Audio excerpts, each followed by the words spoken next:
कुलमणि सार स्मृतिचारण सभार सभापति मंचरे समस्त विद्वान मंडली एठी अछंती मोर पितृप्रतिम देवेंद्र साहू महोदय एवं मोर सार प्रसन्न सार रतिकांत आउ अन्यान्य समस्त विज्ञ व्यक्ति सम्मुख भाव उपस्थित समस्त सज्जन मंडली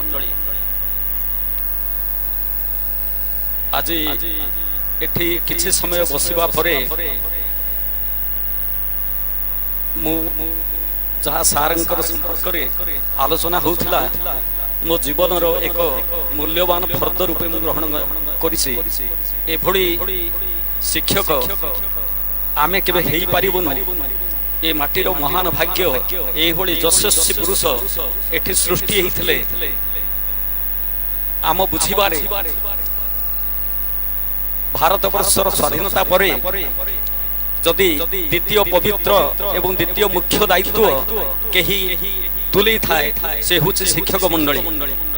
जो मानक ऊपर आशा करी ए देश दश ए माटी ए देशर स्वाधीनता को किपरि देदीप्यमान रखी होबो, ए देश को किपरि एक उन्नततम देश रे परिणत करी होबो, ए महान दायित्व को शिक्षक हाथ रे दिया जाइथिला। आज एई भଳି जणे शिक्षक आमठारु विदाय नैछंती। ए माटीर शिक्षा आकाशर एक उज्ज्वलतम नक्षत्र आज तार विलोप घटिछि। शिक्षकर तो केबे मृत्यु नाही। आमे केबे केबे कहिने आमे कहि परिवा हमर एक्स प्रेसिडेंट थिले, आमे कहि परिवा एक्स कलेक्टर थिले, किंतु आमे केबे कहि परिवानी जे से हमर एक्स टीचर बोली। कारण teacher builds the life, others builds the file. तेणु शिक्षक ही जीवन निर्माण करे।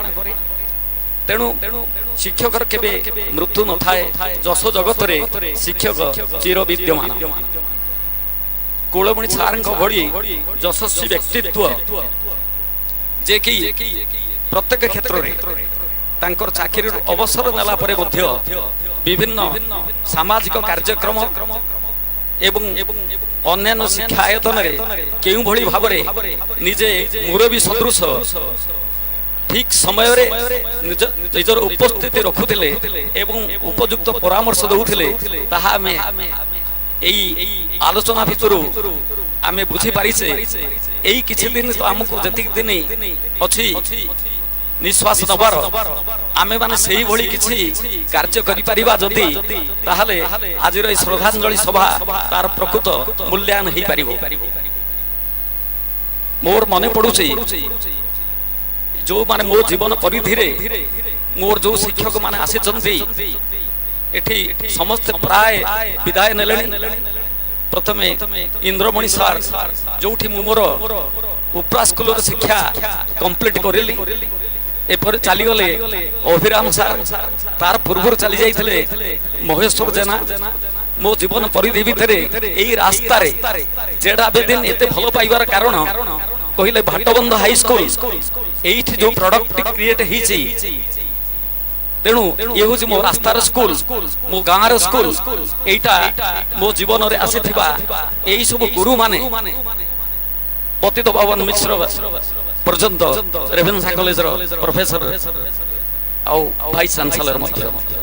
तेणु एठू अनुमान करिबा साधारण गोटे अकिंचन को जदि शिक्षकर सहायता न मिले तेबे से ता निज जीवन रे किछि निजको प्रस्तुत करि परिबनी।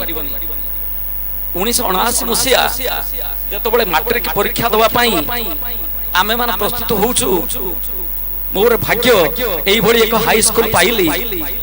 महेश्वर सार एवं अन्य सार माने आशा करितांती कि भଳି फर्स्ट डिवीजन पाइले।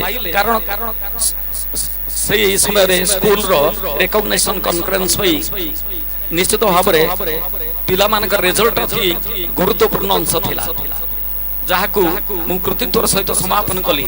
किंतु सेतबेले गोटे भूल मु करिथिली जोटा कुलमणि सारंक नजर को आसीतिला।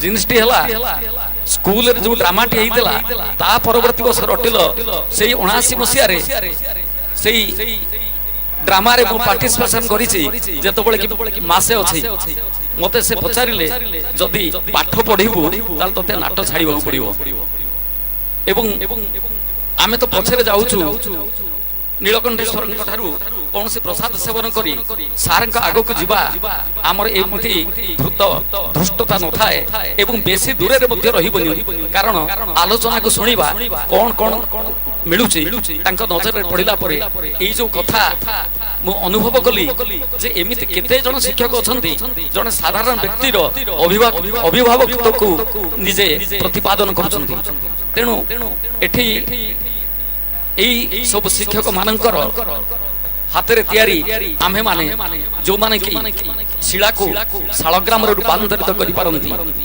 ତେଣୁ ଏଠି ସାରଙ୍କର ମୃତ୍ୟୁ ହେଇଛି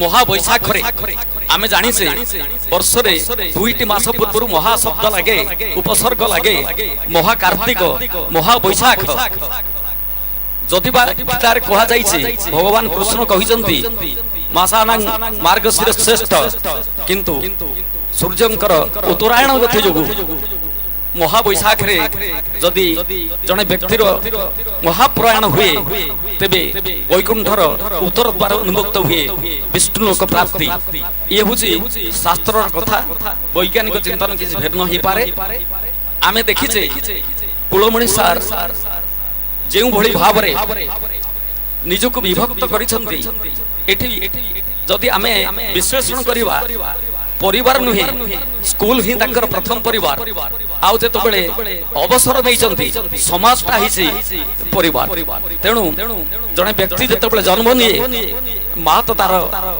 ଆଦ୍ୟ ଶିକ୍ଷକ ଯୋଉଠି ସଂସ୍କାର ପାଏ ବାପା ବିଭିନ୍ନ ପ୍ରକାର ସମସ୍ୟା ସଂଘର୍ଷକୁ ଅତିକ୍ରମ କରିବାର ସାହସ ଦିଅନ୍ତି କିନ୍ତୁ ତତ୍ତ୍ୱଜ୍ଞାନ ଗୁରୁଙ୍କ ଠାରୁ ମିଳେ ଯେ କି ବ୍ୟକ୍ତିତ୍ୱକୁ ପରିବର୍ତ୍ତନ କରନ୍ତି ବ୍ୟକ୍ତିକୁ ନାଗରିକରେ ରୂପାନ୍ତର କରନ୍ତି ତେଣୁ ସେ ଦେଶ ଦଶ ପାଇଁ ନିଜକୁ ବ୍ୟବହାର କରିପାରେ ତେଣୁ ଏଇଭଳି ସାରଙ୍କର ବିୟୋଗରେ ଆମେ ଯେତେ କହିଲେ ମଧ୍ୟ ସରିବନି ଏକ ଦୁଃଖର ନଈଟିଏ ବହି ଯାଉଛି ତେଣୁ ମୁଁ ଏତିକି ସ୍ୱଳ୍ପ କହି ମୋର କଥା ସାଙ୍ଗ